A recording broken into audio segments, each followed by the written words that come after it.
He's been granted legal immigration status by the government and a special ceremony with Macron.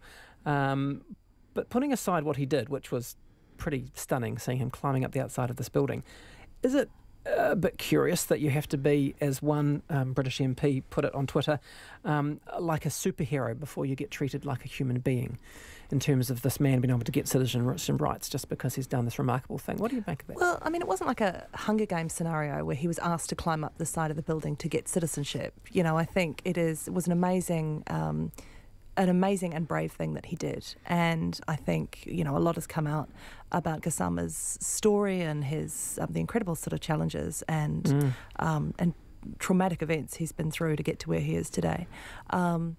And so I think it is great that that has been acknowledged publicly and rewarded with a very meaningful thing, which is the French citizenship. I mean, you know, obviously the point has been made that within the same time, the French government is cracking down on, you know, of immigrant camps, and you know, the policy is getting more and more anti-immigrant. To have this happening seems out of step. But I think it would be a shame if he was denied that recognition, and I hope people will see this man and think there are people within a community I might have once marginalised who are capable of great things and could make an amazing contribution. Chris, this is potentially the good part of it, isn't it? Is that there are a lot of bad migrant stories in France at the moment, but this is you know, a shared humanity story, isn't it? Oh yeah, very, very much so. And I liked his comment that simply, why did he act? I like children and I didn't want to see the child get hurt. I mean, that pretty much says it all. The fact that that's now been recognised in this way, I do hope that some people look at it and go, well, hey, actually, maybe some of the stories that I've read or been told aren't that accurate. Hey, we've only got a couple of minutes to go, and it's just been helpfully pointed out to me that we've completely skipped over the panel says part of our show, which I know a lot of you at home will be going, what is that Tim Watt, sitting in for Jim Moore and doesn't even know how this blimmin' show works. So in the last couple of minutes, Joe McCarroll, you had something you wanted to say, which was important. Well, I did. I mean, it's important to meet him. Well, let's go for it, because you've got about a minute and a half. There has been a real cold spell, as you all know, and so I wear a lot of skirts and dresses, and I've had to start wearing tights. And I just wanted to say that wearing tights is the actual worst thing. I spent all of yesterday having to duck into, I work in an open plan office, I had to duck into meeting rooms to haul them up. At one stage, I was in the lift by myself. I had to practically remove clothing in order to realign them, and they are just the worst garment, and they are so bad that I was hauling them up in the street and a woman stopped and said to me, tights are the worst. I said, they are the worst. And then I thought, I wonder if that could be something I talk about on the panel. And you know, and then I mentioned it to a few people, and every single woman said they are the worst. They just could not be any worse. They are the most awful. So what are you going to do for the rest of winter? They're worse than Speedos, worse so can than this red leather trousers. Can this mere male ask you then, if so many people are saying they're the worst, why do you wear them? Because, Chris, the other option is freezing my lower limbs off in the suddenly Arctic winter. And what Joe, about no one trousers? wants that. No one wants you to freeze your lower limbs off. We are coming up towards 5 o'clock now. So Joe McCarroll and Chris Wikara, thank you so much for joining me on the panel today. Kia ora kōrua.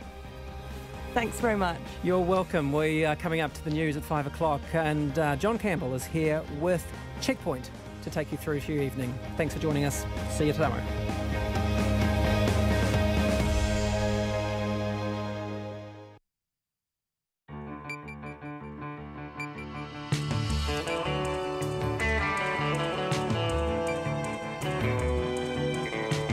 Tō maira I hoa mai, he kōrero, kei te haere, he kaupapa, kei te karawhiua. Welcome to Checkpoint tonight. Former Social Housing Minister Paula Bennett says Housing New Zealand needs to consider apologising or even compensating tenants who've wrongfully been evicted from meth-contaminated homes. Meanwhile, a Housing New Zealand contractor says the damp, mouldy, cockroach-infested homes she sees are more of a concern than meth contamination. Morocco Tai, Bailey Patmore, Ihaya Maxwell and Meadow James all have been killed in police pursuits in the past few months. The three boys aged 15, Meadow aged 12. How do we stop young people from driving like that? Taranaki's $12 million bid to go predator-free, and the future of a small community near the mouth of the Selwyn River. RNZ News at 5. Kia ora, good evening. Ko Katrina Bat and aho. The co-leader of the Greens is demanding the government put things right for people who fell victim to what she describes as a methamphetamine hysteria scandal. The Prime Minister's chief science advisor says there's no evidence of illness from third-hand exposure to the illegal drug. Sir Peter Gluckman says the country has been caught up in hysteria about meth and he advises against getting properties tested. Marama Davidson from the Greens wants to know what happened to people evicted from Housing New Zealand homes. How many still are not in a house? How many children were evicted? How many people were actually using and how many were simply the innocent bystanders of shocking testing regime? Marama Davidson says it's the responsibility of Housing New Zealand to answer those questions. The agency's chief executive has refused to be interviewed. A small community near the mouth of the Selwyn River in mid-Canterbury is facing being kicked off its land. Selwyn Huts has been home to a mix of holidaying families and permanent residents for close to 100 years. But a legal opinion shows the Selwyn District Council is concerned about the cost of building a new sewage scheme and is considering not renewing the hut owners' licences. Steve Curtis says he faces losing the $150,000 he spent buying and doing up his home. This seems to be a very speedy, not well thought of plan by the councillors to reduce costs without giving regard to people's lives and their choices they've made to move to the Selwyn Huts. And some of those people there have been there, we're talking generations like hut owners that are there now, their grandparents had huts. Selwyn's Deputy Mayor says no decisions have been made about the future of the huts and owners will be consulted first. The President of the Law Society says they've failed to provide the leadership needed to make the profession safe. A major survey commissioned by the Society has found nearly a third of female lawyers have been sexually harassed at work, while more than half of respondents experienced bullying at some point in their working life. More than 3,500 lawyers were surveyed following increasing complaints from young women about sexual harassment in the legal profession. The President of the Law Society, Catherine Beck, says the results are completely unacceptable. It was deeply shameful to read the survey results and see just how unsafe the legal environment was, in particular for our young people. And to hear that 40% of people under 30 think that their workplace needs a fundamental change. Catherine Beck, the head of the Law Society. The government could move towards a much more streamlined approach to regulating and delivering water. The local government minister, Nanaia Mahuta, says a change is needed to reduce the risk of another gastro outbreak like the one in Havelock North. Here's our political reporter Craig McCulloch. Speaking at a water summit in Wellington, Ms Mahuta said the government was keeping an open mind, but issues of scale might improve the entire service. She says New Zealand has roughly 68 territorial authorities supplying water around the country, and that could be streamlined. One proposal is a smaller number of regional providers, such as Wellington Water, which manages drinking, waste and stormwater across the entire region. Ms Mahuta says whatever happens, the existing infrastructure will remain under public ownership. From Parliament, Craig McCulloch. Staff of the Lumsden Maternity Centre remain upbeat despite its future still being unclear. The Southern District Health Board announced this afternoon it's delaying its decision until at least mid-June. The Southland Centre, which now sees women from as far away as Te Anau, is on the chopping block under the DHB's proposal for changes to the primary maternity care system. The chair of Northern Southland Health, which runs the centre, Carrie Adams, says the directors and staff are trying to be positive about the delay. It's a bit of a double-edged knife, to be fair, because on one hand, we were really hoping for closure on this, and so we all had the date marked on our calendar. But I hope we can take a bit of a glass-half-full approach on it, that means that the process being taken by the DHB is really robust. Carrie Adams of Northern Southland Health. People living near Murchison are hoping cell phone and internet services will soon be restored. More than 50 homes and businesses in the South Tasman area have been without coverage for 10 days since lightning struck the local cell phone tower. Vodafone says it's been waiting for clear weather so it can do the repairs safely. It hopes temporary communication will be restored by the end of the day. It's 5 minutes past 5. Sport. Mark Rudin is talking about a revolution at the Wellington Phoenix after being appointed head coach of the A-League strugglers for 2 seasons. Rudin believes he can breathe life into the club.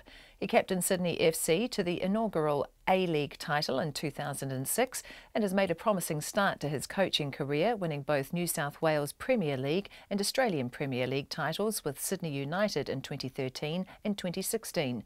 Rudin says there'll be plenty of straight talking for the side, which finished second to last in the 10-team competition last season. They'll be given some honest truths as well in terms of their deficiencies and what they need to work on, what they need to improve individually, collectively, and everybody else around me. I want them to challenge each other, and I certainly want to be challenged as well by my staff. Mark Rudin. The undefeated Central Pulse say the Southern Steel are a very different side to the one they beat in the opening match of the season. The Pulse mid-quarter Whitney Sooner says they've had to do some serious homework ahead of their game against the defending champions in Porirua tonight, with the Steel gaining momentum on the back of recent wins. We know that they're kind of getting their game, and we just need to stick to what we're going to do and make sure that we're prepared well. Whitney Sooners. The Alinghi sailing boss Ernesto Bertarelli has confirmed his syndicate won't be challenging for the 2021 America's Cup, complaining the competition is now one for engineers, not sailors. That's the news. Tonight on Nights, the start of Season 2 of Melody Thomas's series on sex and relationships, Bang. This evening, first-time experiences, followed by a discussion with education advocate Laura Borrowdale and preceded by the poet and musician Emily Fairlight in the studio.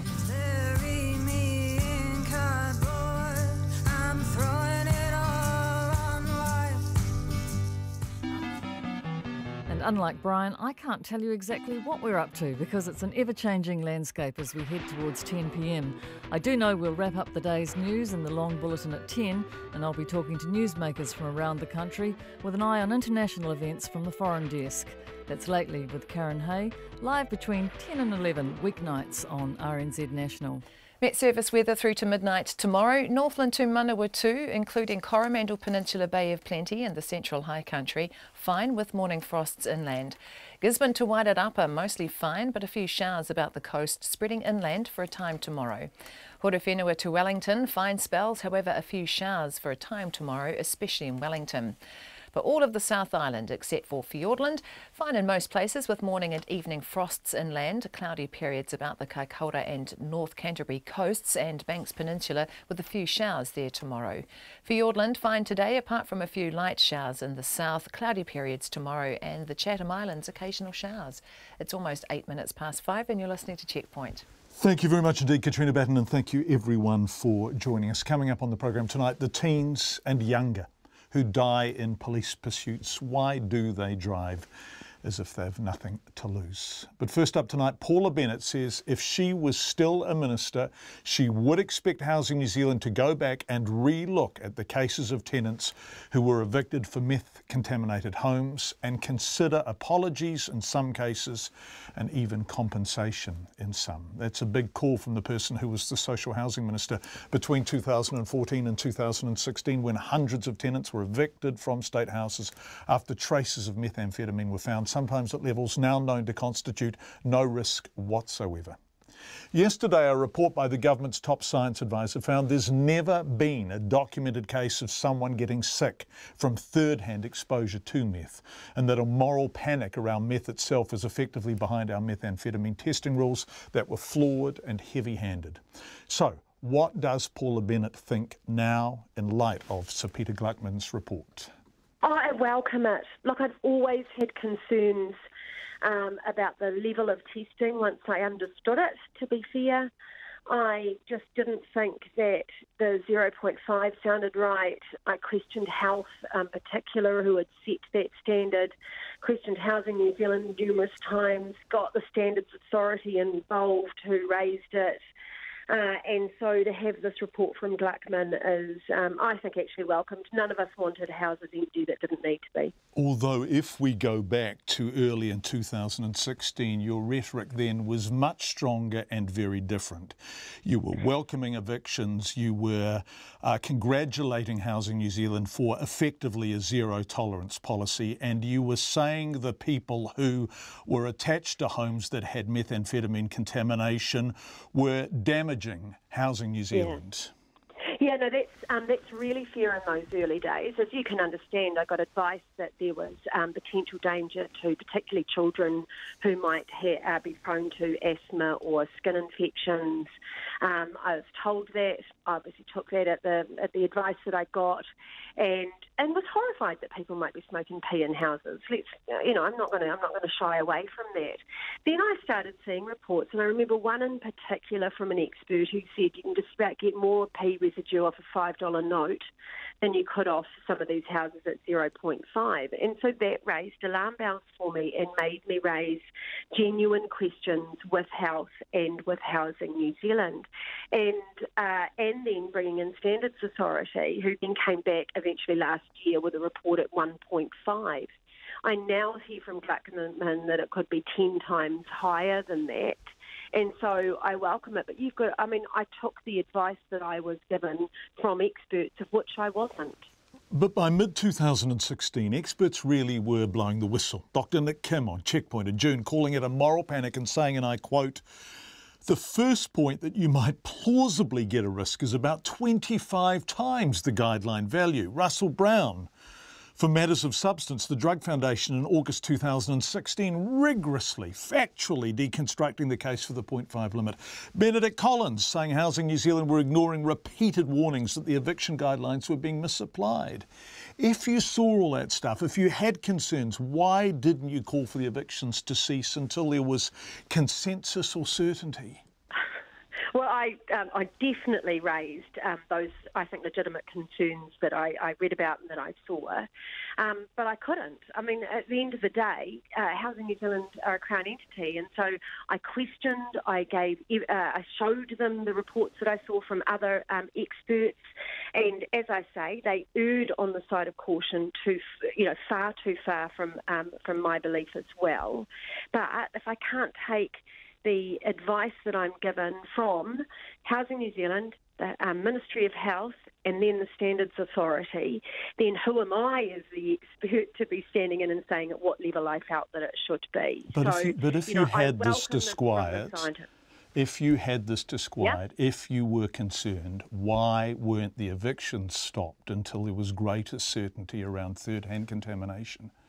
Because they were genuinely concerned about the health of people in those homes, including children. So, in their view, there was potentially more risk for people to be in homes that were contaminated, and now we find out that the level was so low that it may not have been dangerous.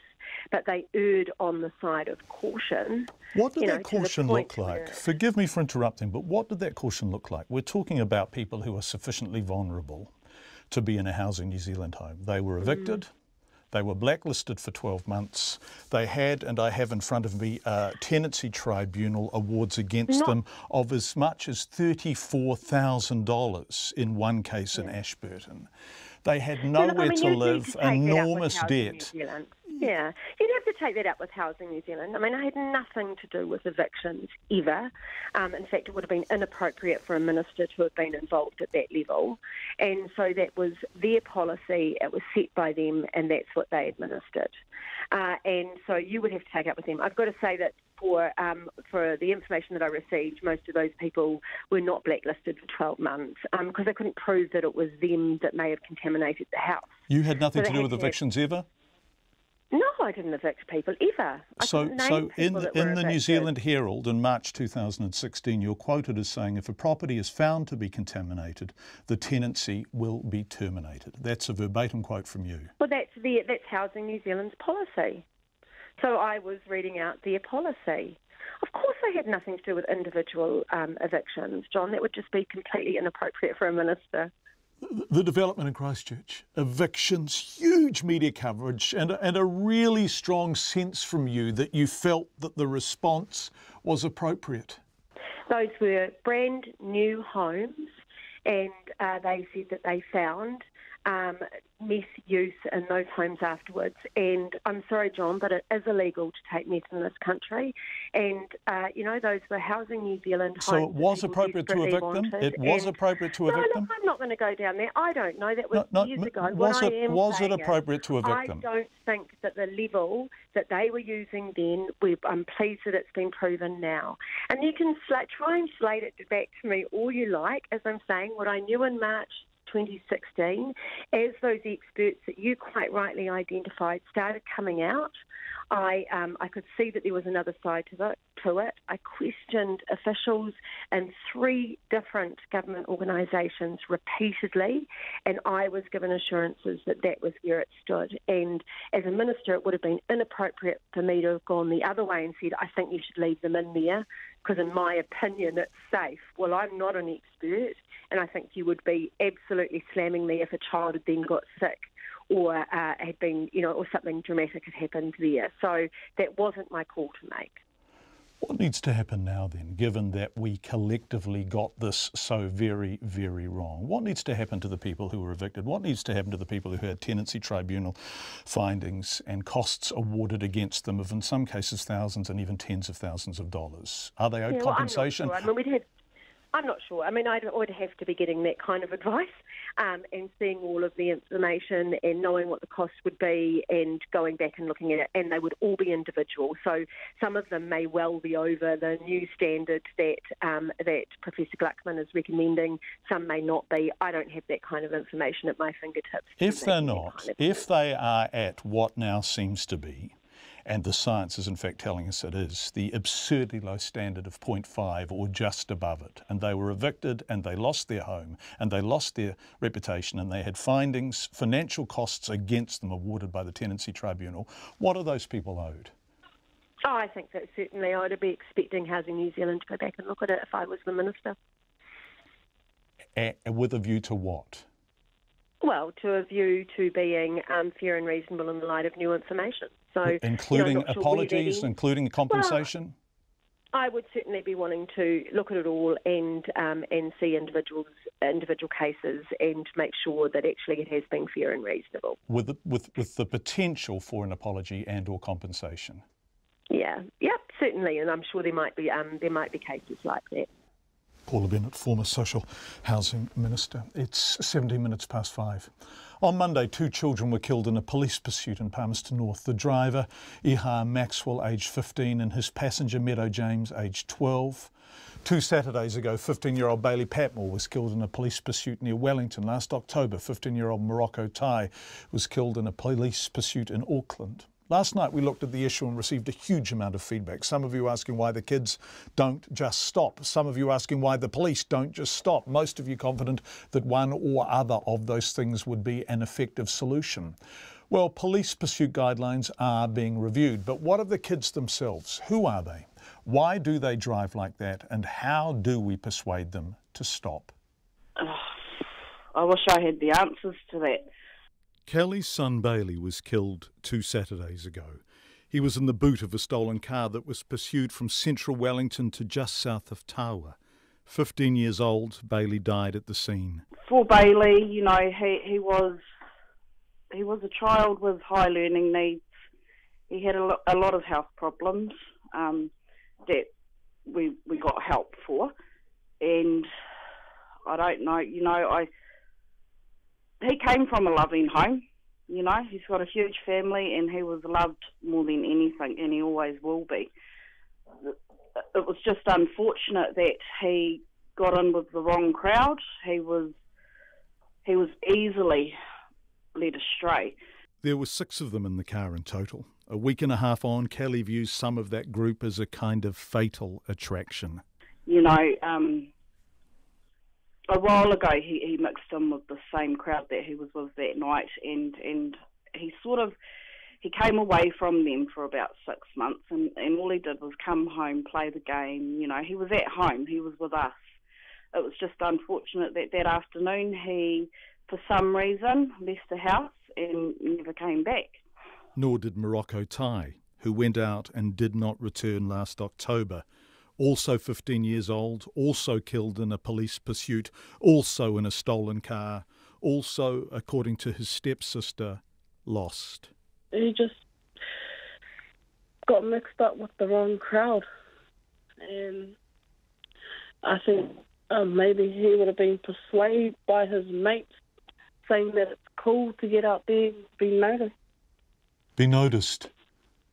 Yeah. This is a different world for most of us. We spoke to Breezy for about 15 minutes and sensed a sharp mind and a good heart. So I asked her, what do you want to be, Breezy? That's a question I ask myself every day, and still to this day, I don't even know what I want to be. Life is, really hard. You've got a kind heart, though, Breezy. You must have dreams. Do you have dreams? No. Not at this point. Mr. Campbell, mate. Children with no dreams don't approach life from positions of strength. They find strength where they can, as a young man I met last year told me. What's your first name? Josh. Josh, it's really nice to meet you, Josh. Yeah. And who's this little person here? That's my son, Braxton. Josh was 17, Braxton, his lovely baby, almost 1. And Josh, before he became a dad, this is what he was doing when he was aged... 12, 13. Stealing cars, doing everything. Stealing cars at 12 or 13? Yeah. Robbing shops. You name it, I've done it, eh? Crashing cars through walls. Everything. You're telling me the truth, aren't you? Nothing but the truth, sir. Why did you do that, Josh? Me? I was just troubled, eh? Somehow, against all odds, Josh got untroubled. But Morocco Tai didn't live long enough for that to happen. And like Bailey, who fell in with the wrong crowd, Morocco started hanging with people with as little to lose as him. People that his friends are like, they don't care if they go to, juvenile, or even if they die, those are the people that don't really care. They've got nothing to lose. He had those type of friends. So they don't care if they end up in prison? No. They don't care if they get in trouble with authority, and they don't care if they're chased by the police? Yeah, they don't care. And who's making them care? I asked Josh and Breezy almost the identical question. Breezy this afternoon. Is anyone telling these kids they love them and that they should aim high and that they should try and look after themselves? Who's giving them those messages? No one but their friends. And Josh, last October. Did anyone encourage you? Did anyone tell you you were a good boy growing up? Did anyone give you a sense of possibility? Did anyone tell you to aim high? Any of that kind of stuff? All our teachers hate us, see, because we influence the others to be bad too. So when a cop pulls them over or tries to, what do? They drive off fast and they get noticed and they get talked about and they become someone. And also, did you not care really whether you lived or died? Is it? It's not more or less caring whether you lived or died. You're just pretty much not even in that mind state. You're not thinking about dying. You're just thinking about cracking it really, and then coming home. Or not coming home, as was the case for Bailey 2 Saturdays ago, for Ehire in Palmerston North on Monday, to whom Breezy is distantly related, and for her stepbrother, Morocco. All boys, 15 years old, all of them now dead. You know, when you're hanging with these kids, what do they talk about? Cars, drugs, liquor, want to go and do shops. What's that? What was that you said? They want to go, to a shop and take things like, the smokes, money, alcohol. So crimes? Yeah. And how young are they when they start having those conversations? 12. Breezy remembers it because 11 years ago that was her. somehow, some strong part of her knew better. And when her girlfriend stole a car... I went back home. I didn't jump in the car with them. Because I knew what I'd be getting myself into. So you could have jumped into a car that was chased by police? Yes. What car, Breezy? A Honda. And what happened to that car? It got left out. One of the girls crashed, and she was left in critical. There were 3 of them in the car. I was meant to be the 4th, but I never jumped in. The choices we make when we're young and lost. 2 weeks ago, Bailey did jump in. His mum kept begging him to stay at home, but he was bored and restless and wanted some fun. And, of course, when he went down to Porirua City, he had bumped into some people, and from then, I don't know what happened. I'm not even going to try and piece it together. I'm still trying to process the whole thing, but I do know that I have to accept what's happened in order for me to try and move on from this. Kelly says Bailey was loved. He came from a loving home, you know. He's got a huge family and he was loved more than anything, and he always will be. Breezy says they're all so young, just acting like they're not. It's make-believe. It's truth or dare. It's cops and robbers. For real. It's just, I don't know. Probably to be better than everyone else, get noticed, show his friends that he can do it. Are they scared of dying, Breezy, these kids, these 15-year-old boys that you've known, 2 of whom you've known who've died in police pursuits? Are they scared of dying? Deep down, I know inside they are, but in reality, they will, they'll try and, I don't think they're scared of dying when they show it to other people, but deep down they are. That is Breezy, who is Morocco's stepsister and Ihaya's distant relative cousin through her grandparents. Both 15-year-old boys died in police pursuits in stolen cars. It's coming up to 27 minutes past 5. The country's largest ever predator control project has been launched in Taranaki. Conservation Minister Eugenie Sage announced that Taranaki Taku Turanga, which aims to eradicate pests from the entire region, will get an injection of nearly $12 million over 5 years from the Predator-Free 2050 Fund. Our Taranaki Whanganui reporter Robin Martin was at the Pukeiti Rainforest Park for the announcement. The Taranaki Taku Turanga, or Towards a Predator-Free Taranaki project, will start near New Plymouth and be rolled out across 4,500 hectares of farmland surrounding Egmont National Park.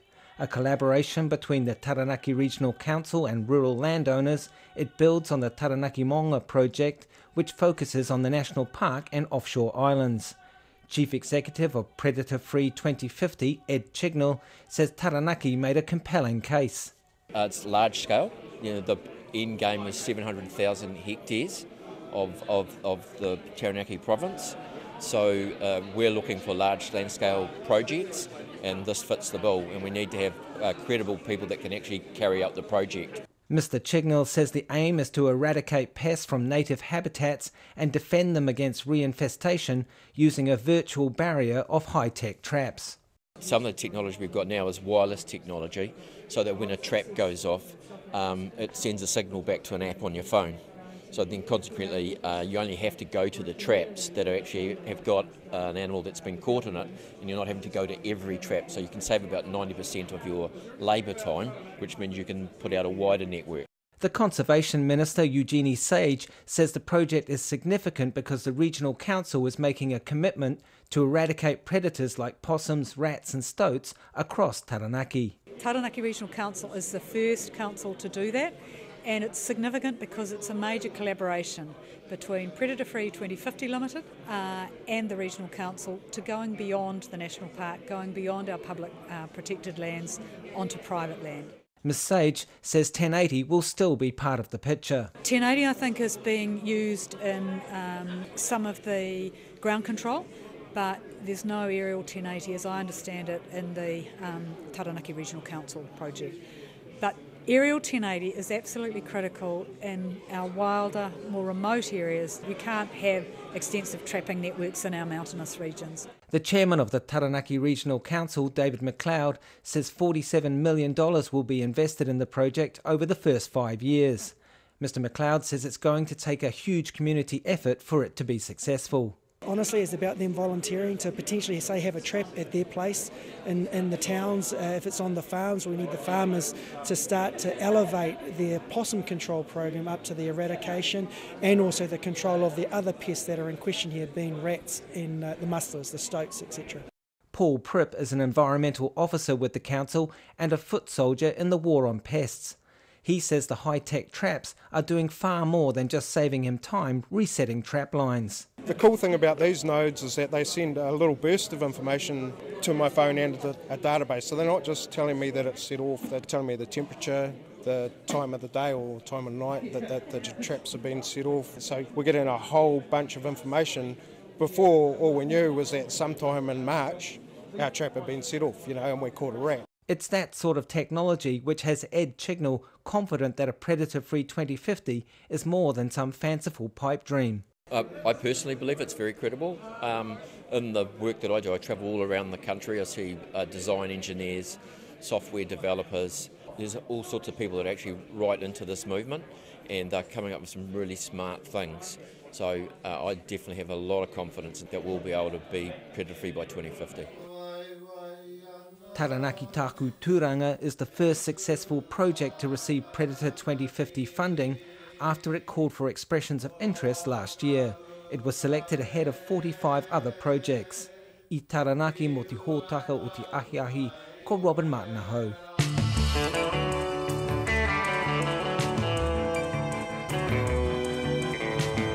28.5 to 6, you're with Checkpoint. Thank you for being with us. Coming up, a Housing New Zealand contractor says the damp, mouldy, cockroach-infested home she sees are more of a concern than meth contamination. A Law Society survey finds nearly a third of female lawyers have been sexually harassed at work, and why the future of a small community near the mouth of the Selwyn River is in jeopardy. Nona has business news next. Lots of feedback coming in. Thank you. But before anything else, Katrina Batten with the headlines. The co-leader of the Greens wants things put right for people evicted from Housing New Zealand homes which were deemed contaminated by methamphetamine. The Prime Minister's chief science advisor says the country has been caught up in hysteria about meth, and there's no evidence of people getting sick from third-hand exposure. Sir Peter Gluckman advises against getting properties tested for the illegal drug. The president of the Law Society says a survey it commissioned found a third of female lawyers had been sexually harassed at work and more than half had been bullied. Catherine Beck says it was deeply shameful to read the responses and the results are completely unacceptable. She says 40% of people under 30 think their workplace needs a fundamental change. More than 3,500 lawyers were surveyed. The Conservation Minister says the launch of the country's largest ever predator control project in Taranaki is significant because it includes private land. Eugenie Sage announced $11.7 million in funding over 5 years for the Taranaki Taku Turanga project, which aims to eradicate pests across the region. Ms Sage says the poison 1080 will be used in bait stations on the ground, but there'll be no aerial drops. The family of a teenager who died at the West Coast religious community of Gloria Vale in 2015 wants an inquest into her death. The 14-year-old Prayer Reddy died after choking while shut in a room with her family, which was in isolation because one of them was unwell. Her brother David has called on the Solicitor General to order an inquest into her death. Residents of Selwyn Huts, a small community south of Christchurch, may be kicked off the land. The Selwyn District Council is concerned about the cost of building a new sewage scheme and considering not renewing the hut owners' licences. Selwyn's Deputy Mayor says no decisions have been made and hut owners will be consulted first. Those are the headlines. I'm back at 6. We'll have more on that coming up. Thanks, Katrina. Nona. I'm here. Yay. How are you? I'm good, thanks. Good, good. The Reserve Bank has identified some emerging risks in its 6-monthly update on the health of the financial system. What are they and should we take them seriously? Well, I think we should, and I think you won't be surprised to hear that the number one is the spread of the cattle disease Mycoplasma bovis, and that could lead to losses for banks. mostly because our dairy farmers, for example, are heavy in debt because they haven't quite yet recovered from the downturn we saw in the past, I guess, the year before last, most specifically. And the other risks are household debt. That's another big concern for the banking sector. So the combination of those two things could definitely be an issue coming in the next year, I suppose. So what sort of tone was the Reserve Bank expressing all of this in? This is a 6-monthly update. So I was not They don't do tone, really, the Reserve Bank, do they? No. Although sometimes the tone is the thing. Well, look, they said that basically the financial system at the moment is sound, but there are some risks which they flagged. One of the things, is the LVRs, for example. They're not going to take them off until they're pretty sure that the housing sector is under control. And that's hard to say whether that's the case. Right. So nerves from banks? Are banks expressing nerves about micropayment overseas or not on the record? This is the Reserve Bank governor's view of the world. Yeah. So it could be that I guess various banks might have different levels of exposure to that particular sector. Some more than others. Lots of conversions over the past 10 or 20 years, right? And a lot of those farmers are mortgaged up to the eyeballs. Absolutely. Yeah. Yes. The large health insurer Cigna is about to get even bigger after buying the ANZ's One Path Life in New Zealand. Yes, well, the ANZ... Is it called One Path Life? Yeah, that's what it's called. It's a ridiculous name. Well, you want to write and tell them. Okay, well, go ahead, you do that, John. Yeah. Well, in any case, they're selling, One Path Life Insurance. Right. I don't know if I suppose that's the other word that goes with it. Yeah. Does that help you a bit? A little bit. Alrighty, okay. Well, anyways, the ANZ has been selling off non-core assets, and this is one of them. So Cigna's buying it. Cigna's we mostly know them as a health insurer, travel insurer, that kind of thing. This is going to increase their business quite a lot. They spent $700 million to acquire this business. They also get a 20-year deal with ANZ to supply and offer life insurance products to their customers, banking customers. And so that deal is going to be subject to some regulatory approvals and so on, but it will definitely increase the size of Cigna. Cigna will become the 3rd largest life insurer in New Zealand. Wow. What happened on the markets today? Well, it closed up 12 points, which is not too bad because the markets generally around the world are not in good condition right now with a lot of geopolitical risk, a lot of uncertainty. So, yeah, not great. So we closed up 12 points, not bad. 8,648. Our dollar is steady. It's improved a bit since this morning. 69.1 US, 92.2 Australian, and 52. It was under 69 this morning, wasn't it? So, it was. Yeah, thanks, Nona. Really appreciate it. Nona Peltier, doing business here in our Auckland studio. A Housing New Zealand contractor says she believes tenants have been neglected as a result of the organisation's $100 million campaign against methamphetamine contamination. Speaking to Checkpoint on the condition of anonymity, the contractor says she's at a loss as to why Housing New Zealand spent so much money on a perceived threat, but not on real threats to people's health, especially children. She's referring to the homes she regularly enters to carry out meth repair work that are, in fact, damp, mouldy, dirty, even cockroach infested. Here's Zach Fleming with more. The cockroach infestation, the filthy dirt. On first look, I thought it was thick brown dust. It's actually cockroach faeces. 7 gag reflex-inducing photos were sent into Checkpoint today by a Housing New Zealand contractor, who we aren't naming. Yeah, those photos are disgusting. I mean, there's that much cockroach feces everywhere. It's not funny, and it's piled high. The kitchen cupboards are covered in it. There's so much cockroach feces behind the fridge, you can't see the white lino beneath. Likewise for parts of the white hot water cupboard door. The photos are close-ups, so the house isn't identifiable, but from the 7, it looks unlivable. And yet, our Housing New Zealand contractor was there to fix methamphetamine contamination. Right next to the door, because as you go into the door from the hall into the bathroom, we had to paint the door frame, and it was the hall side of the door frame as well. So there was a picture on the wall, and it was right next to the door frame, and we had to move it so we could paint the door frame. I went to take it down. All these cockroaches just fell on me, and the cockroach feces was just coming out. It was just so caked in behind this photo. It was not funny, and I screamed and like, ugh. She says the $100 million that was spent on meth testing Housing New Zealand homes should have been spent elsewhere. She was at the cockroach-infested home to paint the bathroom. I thought, the the bathroom must have got rotten, because this happens a lot. They don't look after their bathrooms, and we're always going in and painting bathrooms. It's just a constant job. They get mouldy and they rot, you know. So I thought, oh, this must have been a rotten bathroom because the state of the house was so bad, you know. But then we had a problem with power, and I had to get someone in, and I said to him about it, and he goes, no, that's not. It was a pee. And I said, what? I said, you're kidding me. I said, they're fixing this up, but what about all that? What about all this filth? You know, he goes, yeah, I know. And I said, well, what are they going to do about it? And he said, oh, look, he said, I'm sick of it too. It's not okay, you know. And it was like, how an insane thing can you do is have work on a bathroom that could have been harmed, but there's no proof to it, obviously, and now they're saying, well, it wouldn't have been. And yet they're letting these people live, children, in a home with that much filth and the cockroach feces everywhere. Her outrage is obvious, but she says this kind of situation is actually fairly common today. But what about when she started working on Housing New Zealand homes nearly a decade ago? Did she do meth repair work then? No, never. No. When did that start? Well, prior to that, I mean, I do private work as well as Housing New Zealand work, and so the Housing New Zealand work probably would have been 50% of my work. And then the P work came? And it's 90. So for around 2 years, almost every day, your painting has been on Housing New Zealand houses that are believed to be infested, for lack of a better word, with P. Yep. That's incredible. I know. It is.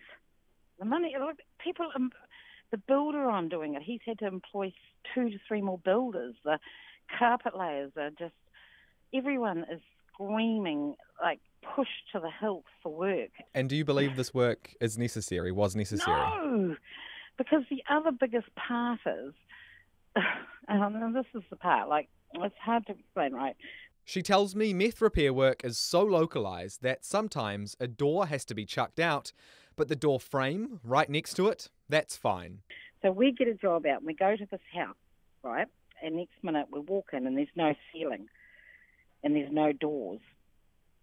And it's like the paint is still on the walls and everything, and it's like, why is the ceiling gone and why are the doors gone? Like, how do you justify that there's pee on that and pee on this, you know, and the walls? And here we are painting a door frame, or not painting a door frame, but we're painting a new door. And it's like throughout the house, and it's like, this doesn't even make any sense. We're trying to interview the CEO of Housing New Zealand about this, but he's refusing to be interviewed, and his communications team has instead directed us to a written statement published on the website. What do you think about that? Do you think that he should be accountable for Housing New Zealand's decisions to pay all of this money for all of this P testing? Well, of course. Somebody needs to be accountable. I mean, now what did they say? 100 million's been spent on P. Well, 100 million could have got a long way of cleaning these houses up and getting them inhabitable. Housing New Zealand says its CEO, Andrew McKenzie, has no obligation to front for an interview. For Checkpoint, Zach Fleming. Yes, we made 3 requests to Housing New Zealand today for interviews, and they declined all of them. Speaking personally, I really think you should front Housing New Zealand, and I'm really surprised you're not. In a statement, the Housing Minister, Phil Twyford, says he can't reverse the mistakes of the past government. He says the government has no plans to compensate tenants, and any concerned tenants should contact Housing New Zealand. We'll continue to contact Housing New Zealand. We will ask them for an interview every day until they say yes. The President of the Law Society has apologised to lawyers who've been sexually harassed and says the Society has failed to provide the leadership needed to make the profession safe. A major survey commissioned by the Society found that nearly a third of female lawyers have been sexually harassed at work, and more than half of lawyers surveyed say they've been bullied at some point in their working life. More than 3,500 lawyers across the country were surveyed for the first time in 150 years, following increasing complaints from young women about sexual harassment within the legal profession. Katie Scotcher reports. The survey found 31% of female lawyers and 5% of male lawyers have been sexually harassed at work, and 1 in 10 women can recall 5 or more incidents of harassment. While sexual harassment was usually experienced in the workplace, nearly half of the women who said they'd been harassed reported it was at a work event. And the reporting rate is low. Only 12% of lawyers say they made a formal complaint when harassed. Law Society President Catherine Beck says these results are completely unacceptable. It was deeply shameful to read the survey results and see just how unsafe the legal environment was, in particular for our young people. And to hear that 40% of people under 30 think that their workplace needs a fundamental change. Ms Beck acknowledges the Law Society could have done more. I don't think the Law Society as a whole has provided the leadership required, and so I am included in that. I accept that. What it's going to take, though, is the whole profession recognising this problem, accepting this problem, and saying bullying and harassment is unacceptable, and then actually changing it. Hannah Cuttle, an associate at Zindles Barristers and Solicitors in Nelson, has been working in the industry for almost a decade. Ms Cuttle wasn't surprised by the survey's findings and thought they perhaps could have been worse. Perhaps the problem is when it happens to us, we don't necessarily identify it as being sexual harassment, or we just brush it off. And I'm hoping that when things have come to light now, people will be less likely to simply brush it off. Jan Logie, who's Under-Secretary to the Minister of Justice on domestic and sexual violence issues, says while no industry is free from sexual harassment, its prevalence in the law profession is concerning. The integrity of our legal profession is critical to give victims of all forms of violence, but my particular concern is for victims of sexual violence, confidence in the justice system.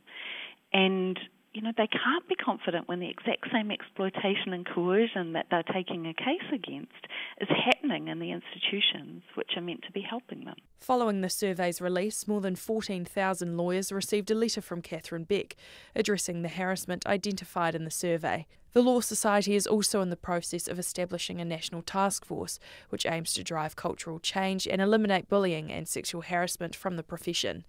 For Checkpoint, ko Katie Scott-Chatene. It's 40 minutes to 6. In a move which has taken America by surprise, the ABC network has cancelled the hit sitcom Roseanne. The comedy from the 1990s had been revived and became a big winner for the network, attracting big audience numbers at the beginning of the series. But a racist, offensive tweet by its controversial star Roseanne Barr means it won't be returning for a second scheduled season. New Zealand viewers won't be able to watch it either, with MediaWorks also removing the series from its on-demand service. CNN's Tom Foreman has the details. Muslim Brotherhood and Planet of the Apes had a baby equals VJ. That is the tweet that sank a TV empire. Roseanne's racist slam of former Obama aide Valerie Jarrett came in the wee hours and Twitter erupted. Roseanne quickly took it down and tweeted, "I apologize to Valerie Jarrett and to all Americans. I am truly sorry for making a bad joke about her politics and her looks." But the damage was done. Co-star Sarah Gilbert said the comments were abhorrent and do not reflect the beliefs of our cast and crew. This is incredibly sad and difficult. Producer and comedian Wanda Sykes, "I will not be returning to @Roseanne on ABC."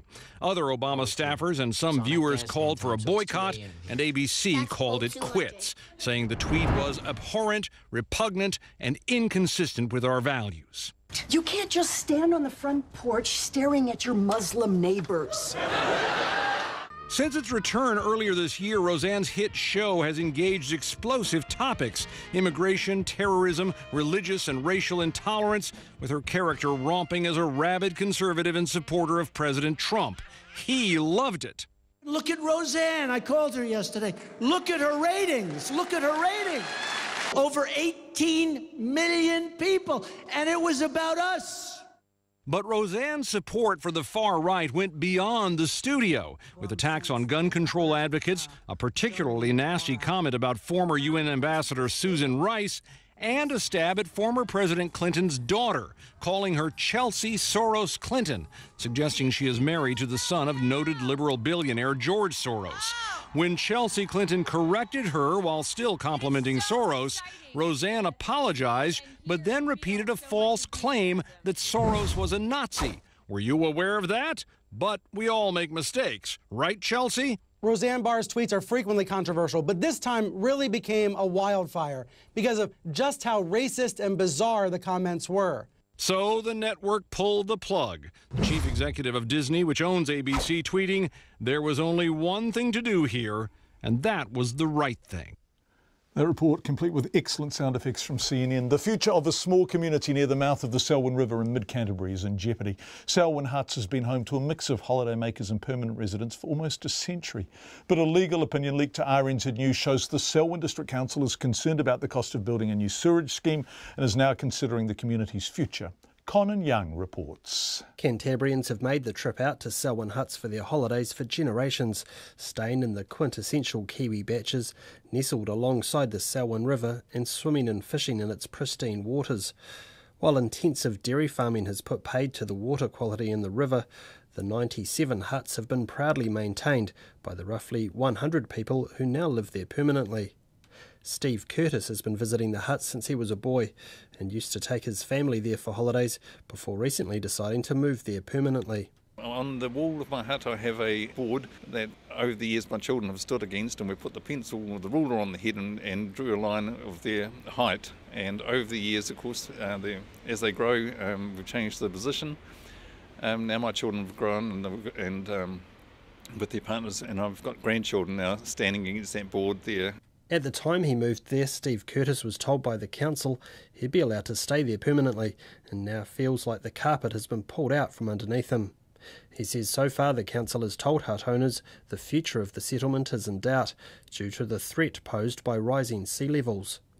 But Steve Curtis believes the real reason the council wants to see them move on is because it doesn't want to shell out between $5 and $10 million to replace its ageing sewerage scheme. His fears have been backed up by a legal opinion leaked to RNZ News, which shows the council is actively considering either refusing to renew the hut owners' licences to occupy the land or withdrawing wastewater services within the next 2 years. This seems to be a very speedy, not well thought of plan by the councillors to reduce costs without giving regard to people's lives and their choices they've made to move to the Selwyn Huts. And some of those people there have been there. We're talking generations, like hut owners that are there now, their grandparents had huts. Steve Curtis was planning to retire at the huts after spending $150,000 buying his home and doing it up. He and the other hut owners now face losing their biggest asset. It creates a lot of stress for residents of the huts. They can't sell them, they can't move on because there's an issue with getting a renewal licence. People want to know how long the licence is for. Bob Thompson has lived at Selwyn Huts for close to 40 years and has memories of holidaying as a child. My grandfather used to go out there, sleep under a gorse bush and go fishing, and what I can remember, great place for kids to grow up. You know, fantastic. It used to be fantastic in the river. Mr Thompson says he's willing to put up a fight to hold on to his home. Well, I'm 100% sure that I'll be there till doomsday. I'm not leaving, and as far as I'm concerned, there's a lot of residents that'll dig their heels in too. I think people power will actually tell in the end. Look at Bastion Point. I think we'll probably end up with something like that. The ward councillor and Deputy Mayor Malcolm Lyle says he can't recall seeing the legal advice the council sought into possibly refusing to renew the hut licences or disconnecting its sewage system. But he says the $5 to $10 million it would cost to connect the homes to the district-wide scheme once the consent on the current scheme runs out in 2020 would be prohibitive. Mr Lyle says sea level rise means the use of land next to Lake Waihoura to treat sewage will not be an option in the long term. He says the council needs to start thinking now about whether it should be investing in upgrading schemes such as the one that serves Selwyn Huts. Whatever happens after 2020, they're going to need an upgrade of some form. And of course, we have to look 50 years ahead. And 50 years ahead, sea level rise numbers are not very pretty. So that's triggering these rounds of meetings and discussions as to what is the long-term future, how would we deal with sewage, what would the cost be, and all those different parameters, of course, will come up in part of that. A council-organised meeting will be held with hut residents on Thursday night to discuss the future of the settlement. Ke Oto Tahi for Checkpoint, ko Konanyang tēnei. 6.5 to 6, Belgian authorities have sought to deflect questions over the release of a convicted criminal known to have been radicalised in jail who killed 3 people in the Belgian city of Liège. The city's police chief says his officers were executed in cold blood. This report from the BBC's Damien Grammaticus. Gunfire, mid-morning and suddenly confusion. On Boulevard d'Arrois, people scrambled to get away. Within minutes, police armed response teams were on the scene. A man with a knife had attacked 2 policewomen, grabbed their guns and shot them dead in the street, then shot the passenger in a passing car too.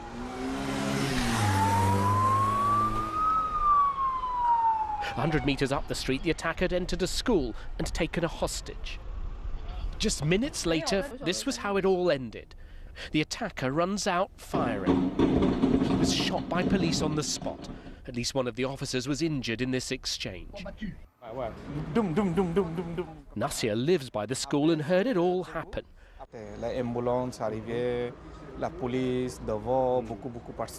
I saw the police, the ambulances. It was impossible to go outside, he said. 9-year-old Hamidul was playing in the school courtyard. Teachers told the children to escape by a back door. Ils ont attrapé notre concierge, Bob, puis après ils l'ont touché. The man grabbed our concierge Bob, he told me. Then the police fired. We all ran away. Everyone was crying. All the school children escaped unharmed, and the caretakers survived too. This attack happened in the centre of Liège, a city of almost 200,000, an hour east of Brussels. Police are treating it as a terrorist incident. Les a agressés par l'arrière. He attacked the police officers from behind, delivering multiple blows from his knife. He grabbed their guns, which he immediately turned on the officers, who died on the spot. Then he continued on foot, tried to steal a parked car and shot a young man who was in it. One thing investigators are looking into is why this attacker assaulted the policewomen with such ferocity. He had no known links to radicalism or terrorism. What they're considering is whether he was radicalised in prison. That in itself would fit a pattern with previous attacks. The BBC's Damien Grammaticus. It's digital detox, but not by choice. More than 50 homes and businesses near Murchison have had no internet or cell phone coverage for 10 days after lightning struck a nearby cell phone tower. Residents in the rural South Tasman district enclave have been forced to drive up to 80k each day to areas where there's coverage to check emails, do their banking and pay wages. Vodafone say it's been waiting for clear weather to do the necessary repairs, which comes as a bit of a surprise to some locals. Here's Tracy Neal. Good morning, Owen River Lodge. Felix, it's Tracy. Good morning, Tracy. How's life without internet?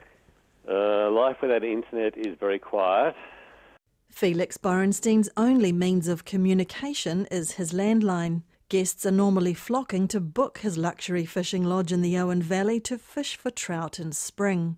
But there's been no internet or cell phone, and Mr Borenstein has been driving to Murchison, the nearest coverage site, to handle his emails and clear his messages. And he's not alone. My neighbour's having to drive 40 kilometres round trip to do their GST returns. I'm doing that 40 kilometre trip at least twice a day. You know, I'm trying to run an international fishing lodge where our guests expect a reasonable level of responsiveness. Internet is out because the wireless rural broadband is provided by Vodafone subsidiary Farmside. He's thought about emergency alternatives like setting up a satellite service. But when I spoke to Farmside, they said, oh no, that'd take 2 or 3 days and there would be significant costs for us to swap you over. That was after he got through to the call centre. The call centre that I rang initially, I had to explain 4 times how to spell Murchison and where it was. And then, to add insult to injury, the person that I spoke to asked me for my cell phone number so they could text me an update. It was like, hello, the reason I'm calling you people is because I don't have cell reception.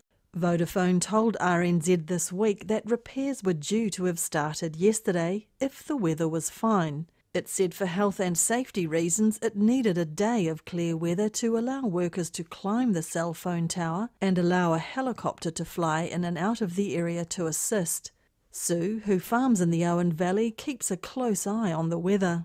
We've had 3 amazing, stunning, cloudless days.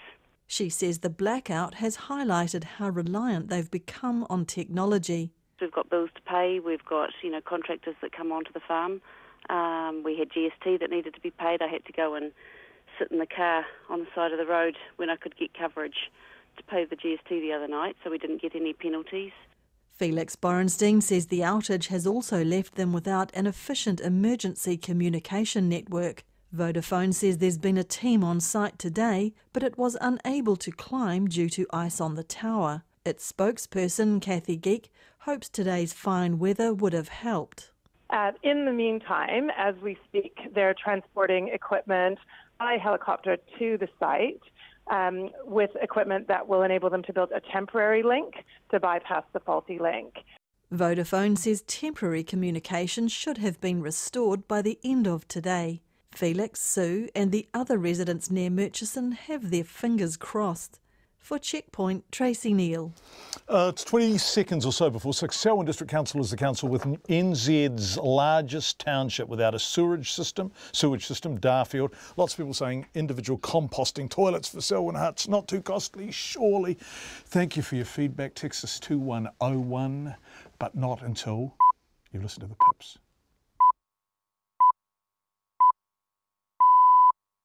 RNZ News at 6. Ngā mihi nui, good evening. Ko Katrina Batt and tēnei.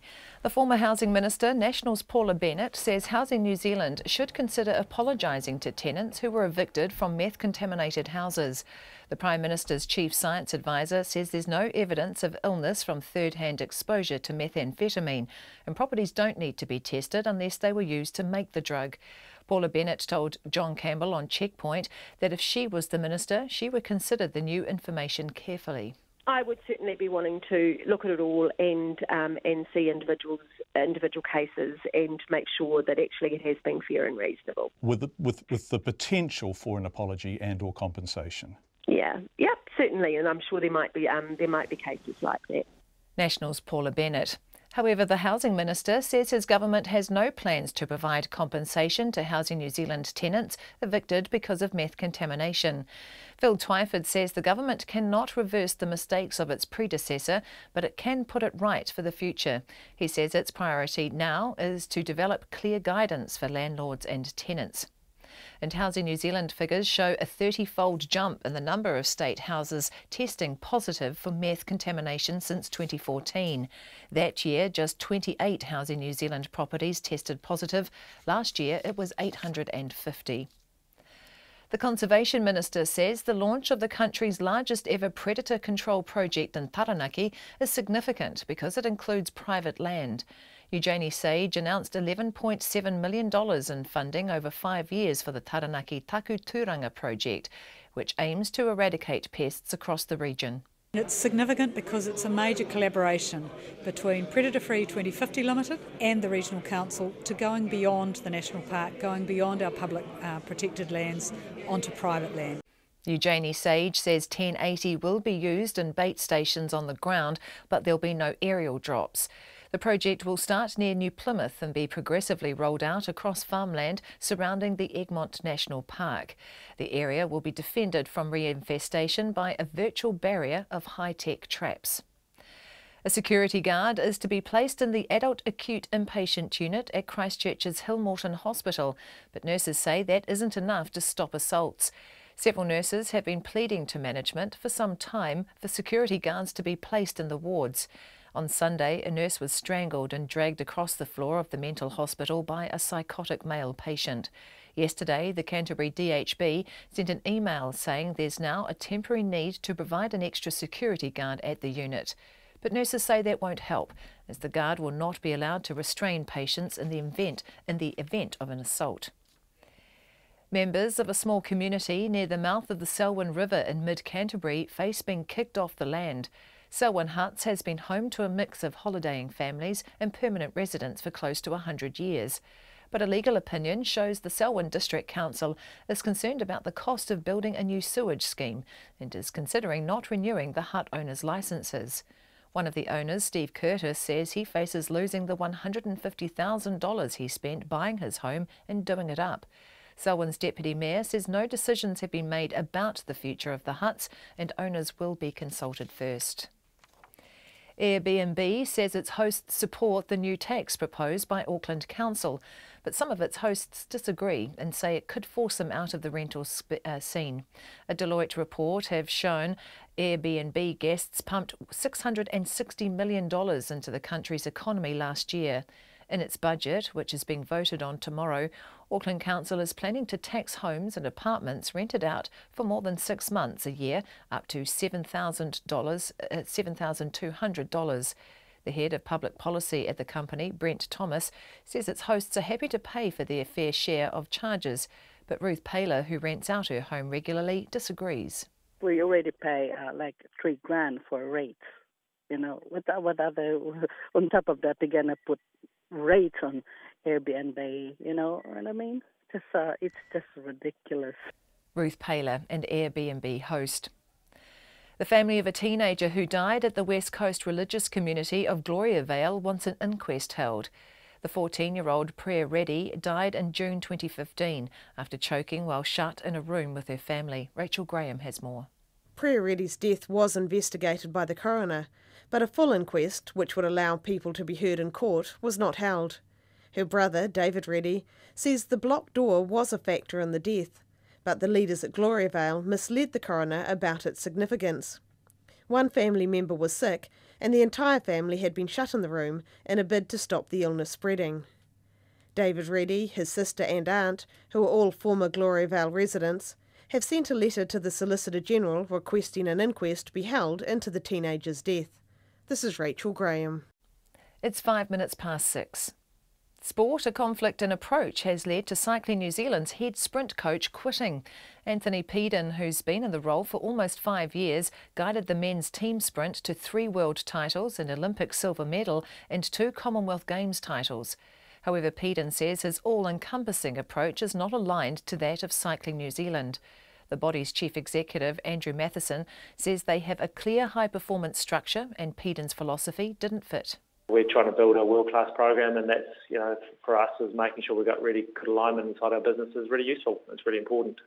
Andrew Matheson. Australian Mark Rudin has been named as the new head coach of the Wellington Phoenix. The 42-year-old's playing career included captaining Sydney FC to the A-League title in 2006, and he's been coaching at lower levels in Australia since 2011. Rudin has been signed on a 2-year deal. The Highlanders will welcome back their key test players for their Super Rugby game against the Hurricanes in Dunedin on Friday. 10 current or past All Blacks are in the squad as the Highlanders hoping to maintain their perfect home record this season.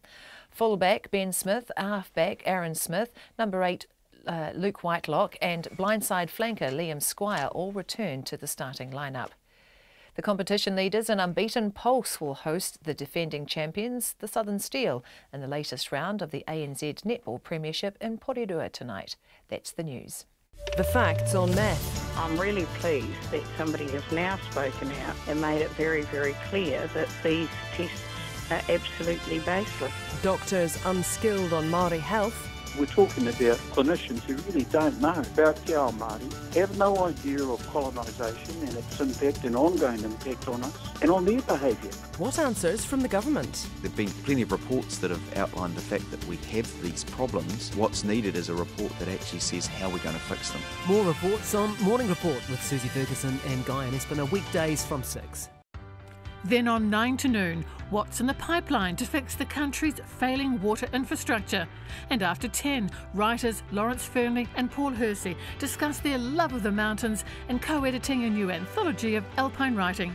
Join me, Lynn Freeman, in for Catherine Ryan after Morning Report on RNZ National. Met Service weather through to midnight tomorrow, Northland to Manawatu, including Coromandel Peninsula, Bay of Plenty and the Central High Country. Fine with morning frosts inland.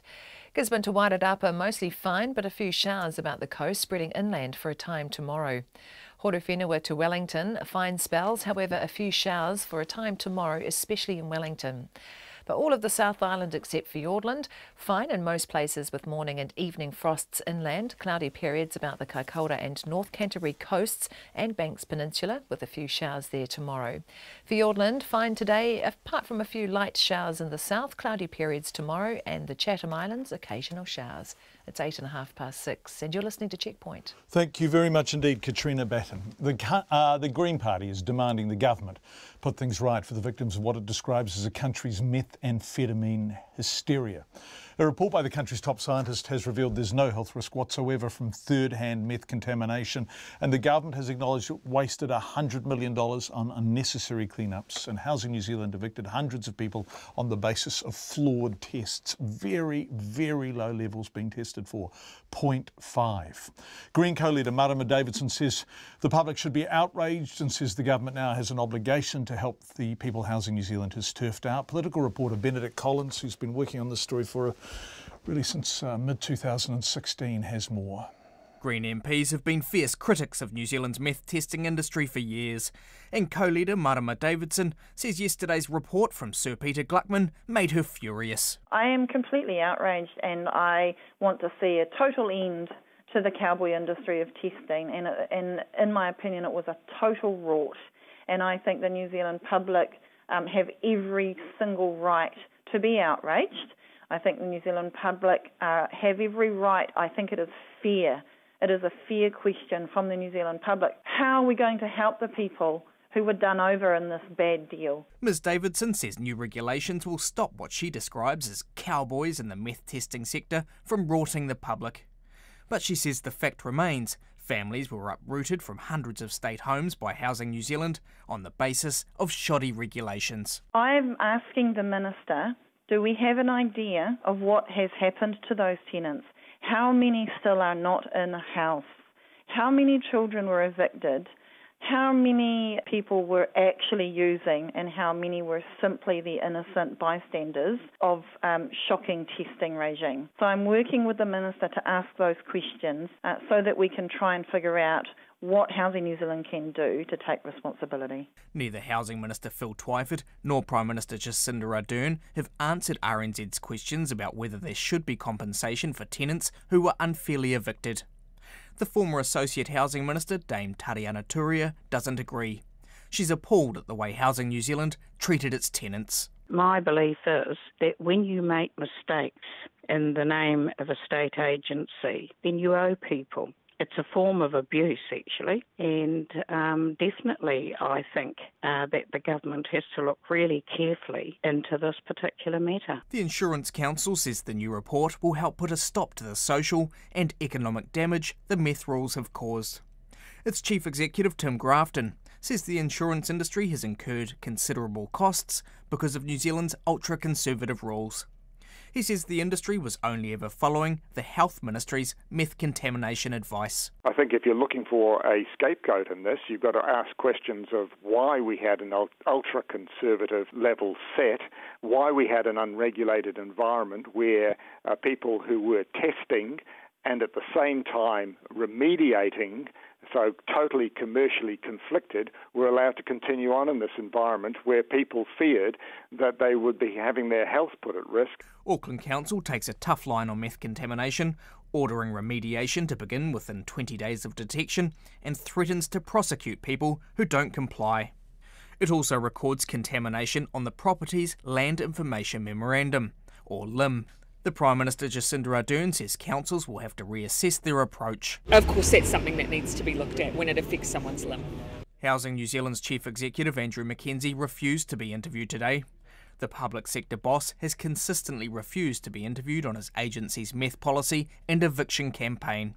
While the agency wouldn't say what Mr Mackenzie's current salary is, last year taxpayers were paying him $46,000 a month. From Parliament for Checkpoint, Benedict Collins. Yes, and we really do think that Housing New Zealand should front for an interview on this. Benedict asked, we asked, the response has been no across the board. We will keep asking. It's coming up to 13 minutes past 6. MPs have been told there is no evidence the country's banks are ripping off customers like their Australian counterparts. In fact, parents in many cases have admitted doing, but there's room for improvement. The Financial Markets Authority and Reserve Bank appeared before the Finance and Expenditure Select Committee to update members on their investigation into the conduct of retail banks. A Royal Commission into Australia's financial services sector found banks have cheated customers and lied to regulators, prompting questions about whether that behaviour has found its way across the Tasman to here. Our economics correspondent Patrick O'Mara reports. New Zealand banks are in the spotlight from regulators who are demanding to know they have clean hands. The Financial Markets Authority and Reserve Bank have received submissions from 11 banks, and insurers will soon follow suit.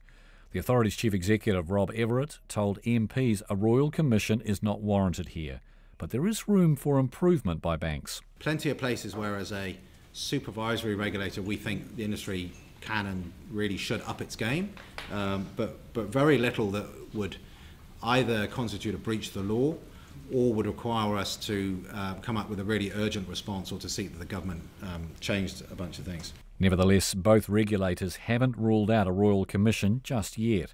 Mr Everett placed a lot of emphasis on the way banks treat customers, which he says starts at the top. We're not talking about enforcing the law here because we can do that already. What we're talking about is trying to encourage better behaviour than the minimum that's in the law. And I think the Australian Royal Commission is reflecting that if you just sit at the legal standard, you're nowhere close actually to forcing the industry to serve people properly and really change the mindset to be serving customers. National MP David Carter asked whether the public should be reassured that their interests are being properly represented by the regulators, prompting this from the Reserve Bank Governor Adrian Orr. I totally agree. The scepticism and the good news is that you sit here with two skeptics. So you've got to start by saying, give us your best shot across the areas that we believe is of interest. Around, show us why you're different. But Adrian Orr says changing the culture of banks, or any big institution, to reflect the community's expectations isn't a quick fix. This is the real hard part, and this is where we have to be on the ground to say, I see what you put in at the top level, I see how it's being talked about at the board, I see the subcommittee on happiness. How is it now hardwired into the behaviours of people, the regional manager, the branch manager, and for them to be able to get on and do their job? And is it the dominant part of their job, or is it still just you do that as well as the sales? The regulator's final report into the conduct of banks is due in October. From Parliament for Checkpoint, Patrick O'Mara.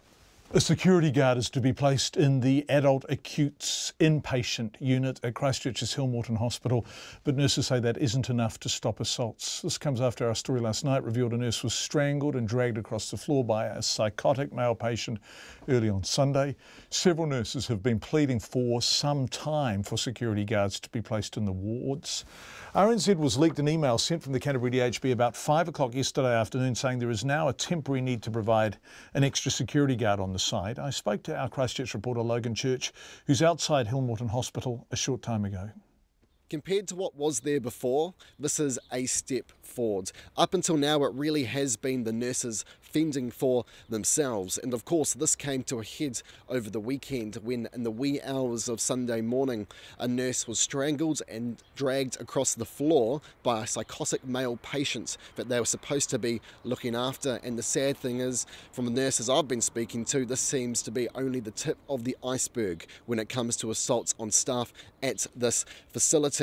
So after asking for a long time, a security guard will be placed in the adult acute inpatient unit, which is located in the hospital, which is just behind me right here.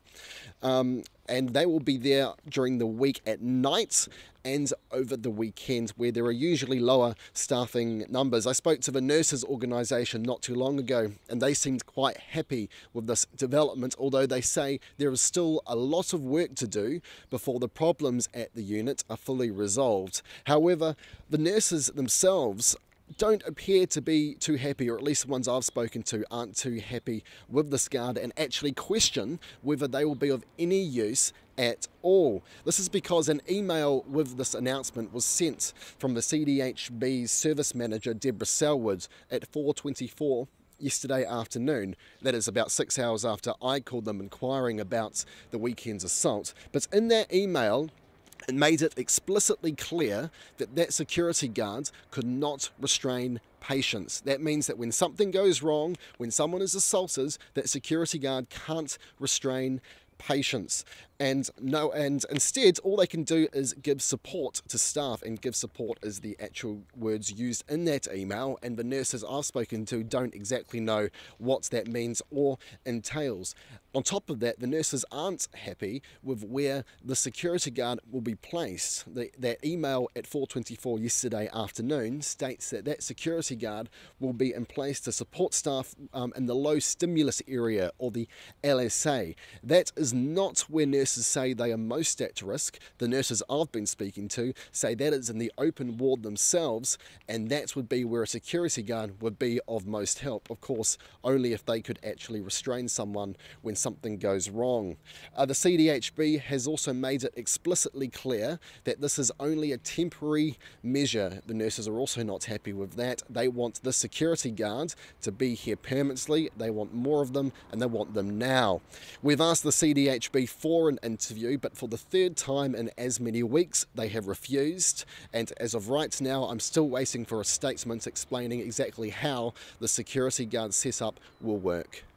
90 minutes past 6. The Canterbury DHB has since responded saying there are mixed views about the use of security guards, including within nursing.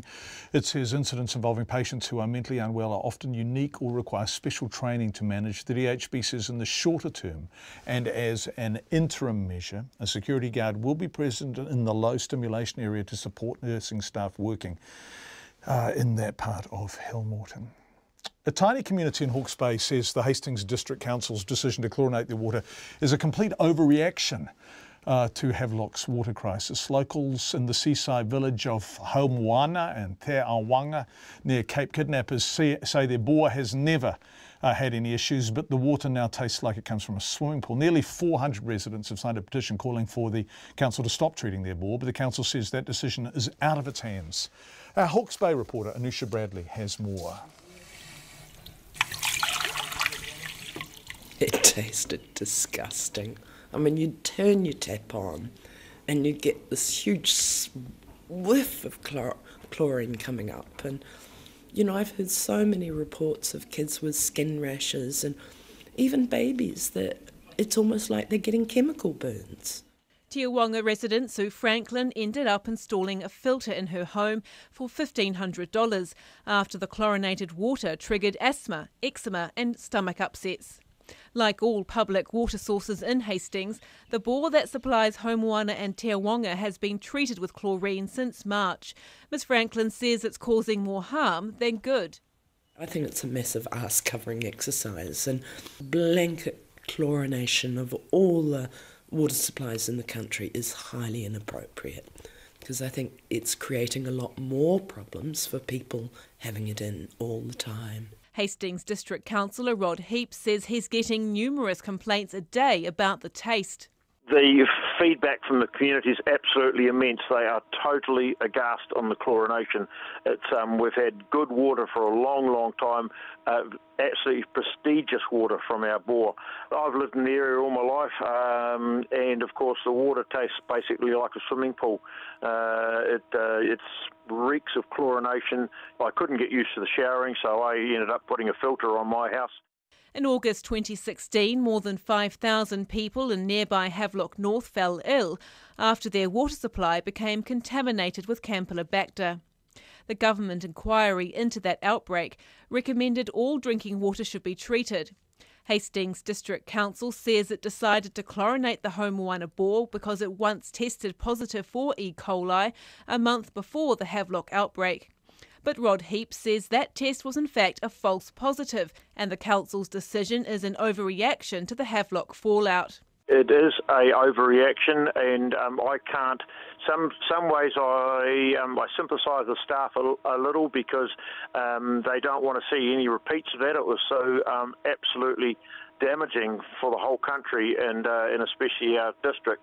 But it is overreactive, especially when it's not mandatory that we should be treating other town supplies. No one from Hastings Council was available to speak to RNZ today, but in a statement it says the Homoana bore has been treated with very low levels of chlorine for a decade to combat naturally occurring ammonia in the water. It says the Havelock inquiry also recommended that councils could potentially apply to an expert panel for water sources to be exempt from treatment, but this panel has yet to be set up. In the meantime, Hastings District Councillors will discuss the Homoana and Te Awanga communities' request at its next meeting. In Napier for Checkpoint, Anusha Bradley. Airbnb says its Auckland hosts will likely just absorb a new tax proposed by Auckland Council, but hosts RNZ spoke to say they're already paying rates and shouldn't have to pay more. There are hundreds of listings for Auckland on Airbnb, from $16 a night for a room in Onehunga to $1,200 for a house near Eden Park. Short-term stays have been easy money for many homeowners and usually earn far more than they would make if they rented their properties long-term on the rental market. So will a tax change anything for these people? Jessie Chang reports. Ruth Paler's West Auckland home is empty. Now the kids have all grown up and left. So she rents it out on Airbnb for just over $90 a night for 2 people, which she says is enough to make a bit of extra money, but it doesn't come without costs. There's not the huge profit there, and, exerting a lot of efforts of cleaning and all really the amenities that, from toilet papers to milk and everything. If the proposed tax goes ahead, homeowners would have to pay a visitor accommodation rate to the council, which is based on how often they rent their place out in a year. Properties rented out for more than 6 months of a year will be treated like businesses and charged up to $7,200. As far as Ms. Paler is concerned, it's a rate on top of her existing rates. We already pay like $3,000 for rates. What other on top of that they're gonna put rates on Airbnb? You know what I mean? It's just ridiculous. Winnie, who helps to manage an Airbnb in East Auckland, says the tax could force hosts to rethink putting up their house for rent. Most of them, they will just, take back their house for their own use. And Auckland hosts aren't the only ones in danger of being slapped with a new tax, with councils in Queenstown and Hawke's Bay also looking into charges. But Airbnb's head of policy in Australia and New Zealand, Brent Thomas, doesn't think it will put hosts off. Our hosts want to live in a world where they are supported to do their home sharing, whether it's a spare room or the whole place when they go away, and they want to pay their fair share. Usually when you look at a tourism tax, it's only a very small percentage of a guest fee. It might be 2% of the guest. The guest fee is one of the sort of global things we're seeing. Brent Thomas says about 150 New Zealand hosts will be meeting tonight to talk about the tax. A Deloitte report into the economic impact of Airbnbs in New Zealand found guests pumped an estimated $660 million into the economy last year, 3/4 of which was spent on services and goods other than accommodation. Guests in Auckland spent the most at $200 million, followed by those in Queenstown, who spent $89 million last year.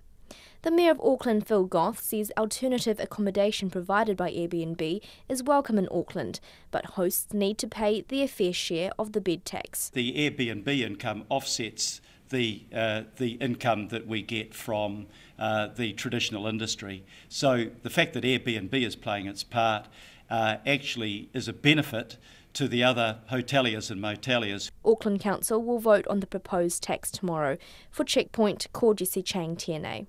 So much feedback coming in tonight, and it's on lots and lots of different subjects. Let's start with Housing New Zealand. Rehousing New Zealand says this person who wishes to remain anonymous. I live in a Housing New Zealand unit. Little is done for maintenance, no matter how many times one mentions these issues to them. Think rats, mould, rotting window frames, draft, sewage smells. My understanding is that Housing New Zealand is looking at selling the property. So what is one to think? Meantime, people get sick. Perhaps worse. Quite a lot of feedback from Housing New Zealand tenants, and we're going to get in touch with some of you. Thank you. This person, Greg, says surely the state of cleanliness, cockroach problems and filth and dirt is the responsibility of the tenant, not Housing New Zealand or its contractors. And the interviews we did with people who have been the kinds of young people who steal cars and drive away from the police, or are, in one case, the mother of a boy who did that and died 2 Saturdays ago in Wellington, or the stepsister of Morocco Thai who did that and died in October of last year, have provoked a lot of responses. This from Lisa Gray, I think, sums up a lot of what you were saying. Wow, what powerful and heartbreaking interviews with Kelly and Breezy. Hard listening, but I believe a very necessary conversation. I've been thinking a lot about the tragedy of so many young people dying in police chases. since your program last night. My instinct was and still is to say that the police need better ways to manage their pursuits, that young and sometimes not so young people driving away at speed are not thinking rationally and so are unlikely to stop. This is not to say that there should be no consequences for people who drive in a way that endangers themselves and others, but rather that there must be a better way to bring said consequences about. I find it upsetting and mystifying, especially after those interviews, that there seems to be so much focus on finding someone to blame for the chases and the crashes. Blame the kids, they have no respect. Blame the parents, their children's bad behaviour is their responsibility. Blame the police, they should know better. It seems to me that if we keep looking for others to blame, there is an extent to which we stop trying to find the solutions, and this needs a solution. One that goes deeper than simply working out how police pursuits can be better managed, says Lisa. I'm just going to cough, apologies. Lisa, that's a wonderful email. Some of you are pointing out that you had 15-year-old children and that they didn't do this. I've got a 17-year-old and a 15-year-old, and they didn't do this either, but they've had the benefits of a profoundly privileged life. And the children that I have met that have done these sorts of things, and over the years I've met quite a few of them, and I've spoken to them and I've seen their homes, don't come from backgrounds like ours. They come from very, very tough backgrounds. Dad is often absent, there is economic deprivation, there is very little in the way of aspiration or material possessions. And these aren't level playing fields for these children. They come from much tougher environments that many of us can understand. That's not to excuse it, it's not to be glib about it, it's not to be facile and reduce this to something that isn't complex, but it is to say these are tough young lives. And it's important, I think, to acknowledge that. Thank you everyone for the pleasure and privilege of your company tonight. It's lovely to hear from you, and we hope you'll join us again tomorrow at 5. RNZ News headlines at 6:30. The Housing Minister has ruled out compensating Housing New Zealand tenants unfairly evicted due to traces of meth, now believed harmless. The Conservation Minister has announced $11.7 million for the country's biggest yet pest eradication project in Taranaki. Nurses at Hillmorton Hospital in Christchurch say a security guard won't stop assaults in the acute unit as they won't be allowed to restrain patients. And Airbnb says its hosts support a proposed Auckland Council tax on places rented out for more than 6 months, but some could say it could force them out. Our next news and weather is at 7. Kia ora, I'm Melody Thomas, and I'm back with Season 2 of the podcast Bang, exploring sex, relationships and intimacy. Tonight we explore the very beginnings of sexuality, hear stories of people's first times. Oh, it was so awkward. Plus, is the concept of virginity overdue for an update?